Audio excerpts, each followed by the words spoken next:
It's cold, it's wet, and it's raining. It's Wales. But that ain't going to stop me from going to see Tony O'Neill at Simplify Gardening. He's asked me to pop over today to help him put up a fruit cage. It's huge. And I'm looking forward to having a little tour around his plot, and I hope you guys enjoy it too. Right, let's go. So I popped round to Tony O'Neill today of Simplify Gardening, and we built the fruit cage frame, and yeah, I'm just going to have a little look around now.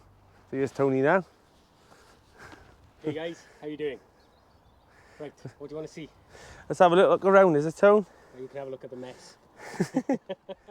Yeah, so people have been asking me why I store this in here. Now, obviously, it's the middle of winter and we're just clearing everything off at the moment. And I'm just dumping it here as a storage because when you're making compost, you need the right ratios. And at the moment, a lot of this is like greens and stuff, and I've got browns and things stored, but I want to be able to mix it. But I'm going to be filming videos, so that's why it's all being stored here at the moment. And if you look over here, like these are like all old raspberry canes and things. And under here, there's like all the crap that's come out of the pond when I've cleaned the pond. We've got leaves and stuff here, you know. So it's just been stacked and stored in these bins, only about halfway. Because from about there down is finished compost in all of the bays that were here. And I've emptied those two. Some of you may have seen the video of the potatoes, and I'll show you that in a moment. But what I'm doing here, as I've been clearing areas off, it just gets dumped in empty bays. This is all the prunings off the fruit that I've cut down, and that's going to create my base for the first lot of compost. So we've got a good air base in the bottom there, and then we'll just build a pile on top of this. We'll put the doors in and we'll fill it, and that's pretty much it. And then over here you've got like finished compost more or less about halfway down. So this again, we've been storing on top of it already. You can see it's already breaking down, and then as we get down into this, it just gets better and better as you get down. No more spuds in there, is there, Tone? No, there's no spuds in this one, but you can see this is not far. But what we will do with this stuff now is we will incorporate it into the next batch to really kickstart the batch, and then, because this again wasn't a proper fill, you know, it again halfway down is finished compost. The stuff on top is what's been breaking down, because it's been on this since around about November time. But over here you'll see I've emptied those two bays, and this is the amount of compost we've had out of them. Couple of spuds in there, that's where I've chucked things on top, but you can see it's nice stuff, and we can use this for our spuds or whatever we want to do. But we got a couple of timber there and probably another 10.5 to come out, so we've got 3 or 4 ton of compost that we can use. At the moment, because I warned you last year, the gardens had an absolute bashing with the weather, and this is why I keep telling everybody they should be using green manures, because it protects the ground from this. Because what's happening here now is getting compacted with the rain, and we've had a lot of rain. And also on top of that, it's washing out all the nutrients, because the green manure didn't lock them nutrients in for us. So my giant rhubarb are on the grow, look. We've got some growing over there at the moment. So over here, this is just beds that need clearing off and new wood paths put back in and things like that. I've already started scraping them off, but these will be ready in a couple of days' time.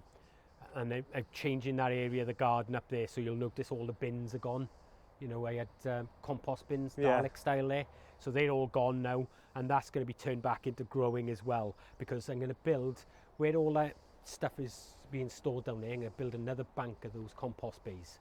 And that's where I'm going to store all the leaf molds, everything will be down there, and I'm going to build a roof over the top of it all, so I can control the moisture. But that's, you know, that's that there. All these beds are pretty much planted up. I've got garlic and stuff coming through in these. That'll be jammed with bulbs and things now coming up very shortly. The watering system, I've just been telling you about this. Yeah. What do you think? That's amazing. Honestly, it's so clever and simple as well to do, but I think other people could do it as well, you know? Yeah, it's really easy, and you just saw how fast the water came out Yeah, there. oh, honestly, it was gushing out of it. So, but that's a good thing, you know, behind it. This tunnel's a mess at the moment because I've been using it as a storeroom. These are all the rocks from when I took that shed behind you down and built the pergola. So they all got stacked here, and we're going to strip this out now ready to put the drip irrigation and everything in there. These are my barrel seats, which I showed before. We've got some plants being stored here in buckets, but a couple of those are going to be going home with you. Cheers, so you're right there. The cold frames haven't been finished yet, but you know, everything takes time, doesn't it? That's it. But this is what you came down to help me with today. Yeah, it didn't take us too long in the end. No, and you know, it's quite strong, and considering now I can put a couple of doors in here and net it, and the fruit is all protected from the birds, and it got rid of that unsightly scaffolding that was there. Yeah. And the scrappies came and got that this morning, by the way, guys, because it's the bottom plot with all them buckets where it was jammed full of all the scaffolding off all of this plot. So, but we'll have to still put more bark chip down and things on here now, because you can see where it's turning to mud and things. But this area is a mess because it's a work in progress. Like I said, we've got this area done. I just need to get some more bark chip down there. And this is all working and everything now, so I'm really happy with that. And I showed you how that pipe connects in and everything, so that's all good. I just need to run the solar into there now, and then I'm done. But this area is, for those of you who know my channel, I had 60 odd chickens at one point and about 12 ducks.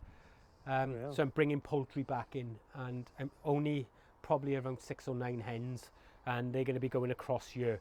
So there'll be a cage that I'm going to convince Danny to come back down and help me build, because he's done a good job helping me with the fruit cage. And so there'll be a cage across here. So that's an exclusive because no one else knows about it yet. And then up here, we've got the pond. That's, you know, starting to really mature up now. There's frogs croaking in there yesterday, and so I think they're underneath that walling at the moment where that channel is. But this area will all be finished painting and stuff. But you can see where the tree is breaking it's just literally just growing into the garden. I just wish they'd come and take it away. Yeah. But it's not mine, so. But you can see, look at the algae leaves all over the tunnel. You know, it's green, like, so I got to get up there now and get that sorted. But that pond's got quite a lot of good little features in that the rock wall and the channel of water behind it that allows all the sort of invertebrates and things to get away from the fish that's in there. So it's good because you can have fish in there, but the tadpoles and the frogs and everything can still get away from them, so they don't get eaten. That's clever. So you can have like a joint sort of pond rather than just either a fish pond or a wildlife pond. And it's nice seeing the fish in the summer, you know. So this is a path that was dug up in my last video for this, and it's all back down now. You can see just how much I've been walking on it because it's all flattened back down. And then, because it's that time of year, we've started sowing, and things are going off in the room that's at the back, and all along here I've got lettuce and brassicas in, ready for, you know, for the beds and stuff. But you can already see, you know, I mean, we've got buds on this apricot, and there's already flowers on the peach that's down here. So, but you know, it does well. Like everybody else, I've got the potatoes in here chitting.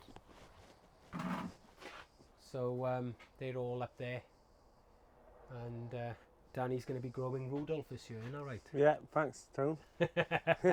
They are brilliant spud. Something new I'm trying are these Russet Burbank. Oh wow! I've never grown them before, and they are the potato that McDonald's use for their chips. Oh. So I'm going to be trying a few of them because the kids like McDonald's fries. I thought, well, if I can create them at home, we'll try it. But first things first is I'm doing some condos this year as well. Yeah, so I grow condo every year, but I'm doing another challenge with Lisa again, and what have you. So I need to to get going. She's picked the challenge this year, which is Condor and aubergine. So I got to get sowing the aubergines yet. I'm a bit late on that. It's nice to see the figs in bud. So these were moved from outside inside. They've never fruited for me, but they've already got small little fruits on them. So hopefully, if we keep these going, we might get fruit for the first time. And that's pretty much it, really. It's a mess, but it's a work in progress, you know. It always is, Tony, isn't it? Yeah, like I said, I mean, look at that. I just need to. I'm going to take the wall off here, put a new door in, which I'm going to go and pick up in a minute. And when we put a new wall in there, then they'll allow me access this side rather than over there, because it's a pain. I'd rather everything in one place, you know. But yeah, the spuds might go up that end this year. I don't know yet. I haven't decided. Yeah. I can run them direct off that then, see, and the pumpkin stay underneath Yeah. the cover. And I'm going to build a new trellis system like this across for them instead of the wires. So because these will be a bit more substantial and flatter for them, whereas the wires are a bit more. I mean, don't get me wrong, they do the fantastic job of supporting the homes, but I just thought this will look a little bit better. Yeah. So, but I had to build this myself because I couldn't get one this size. Oh. So, because you know you couldn't get one that size, so No. I built one for either side, and then literally just screwed it to the uprights. But it'll be a good climbing frame for the no for the doubt. climbers that's on there. Yeah, so it's a bit of work to do. I took down the fences there, so what I might do is open up those areas now and create growing beds in them, and then here I'm going to use those posts. I'm going to put a path along that blue netting there, and then I'm going to put a load of wires across there where I can support on the posts, and then I can grow up foxgloves or whatever else across there. So, but it should be good when it's all done, mate. Yeah. Well, cheers for that, Tony. Thanks for inviting me around, and had a good old go on the fruit cage, and I'm sure I'll be back again anyway. You will be.